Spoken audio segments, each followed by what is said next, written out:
Hello, and welcome back to another episode of Smart Recovery Series Tips and Tools for Recovery That Works. On today's show, we're going to go through a really great tool called the VACI, or Vital Absorbing Creative Interest Exercise. It's a tool designed to help you think about new, healthful ways to find pleasure, fulfillment, or just simple contentment from activities that don't rely on your substance or addictive behaviors of choice, and ultimately aim to replace them. It's also a practical exercise to help you find ways to spend your time more wisely, as we say. Because as anyone in recovery knows, after you turn your back on your addictive behavior, you have a lot of new time on your hands. The challenge is finding ways to fill that time. Thanks to the VACI, though, we can turn this challenge into an opportunity. All the new time you have in your life, free from addiction, can be put to use finding new hobbies or rekindling old passions in your life. Activities that made your life fun and meaningful before you got sidetracked by addiction. Activities from a more innocent, less complicated time. In a way, it's almost like, hey, you get to be a kid again. And how cool is that? So let's start the exercise and brainstorm up several vital absorbing creative interests, not just to fill the time, but to make the time fun and meaningful. And when I say meaningful, I mean meaningful to you. The best way to start is by coming up with VACIs that can replace the real or perceived benefits you derive from your addiction. Which benefits? Well, let's take a look back at the CBA, or cost-benefit analysis, we filled out back in episode 3 of this series. Examples of benefits derived from your addictive behaviors might be less social anxiety, euphoria, feeling funnier, and feeling smarter, just to name some examples. Great, now let's list some healthful activities that might replace the benefits of the substances or behaviors that you were addicted to. Social situations cause you anxiety? Well, then find activities that don't require you to be on the spot socially, like meditation, walks on the beach by yourself, mountain biking, or reading. But let's say you need to go to a social occasion.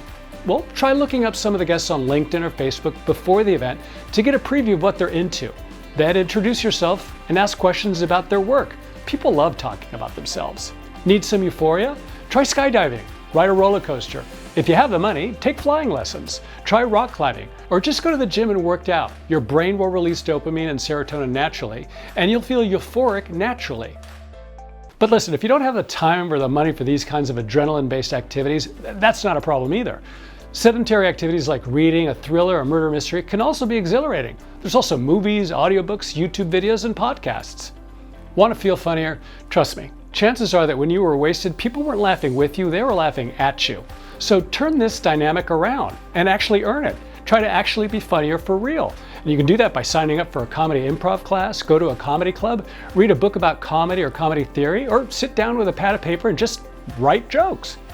Want to feel smarter? Well, the easiest way to do that is to learn. So sign up for an online course, go back to school, join a book club, set up an RSS feed, listen to podcasts, read a few blogs, and then maybe write a few blogs.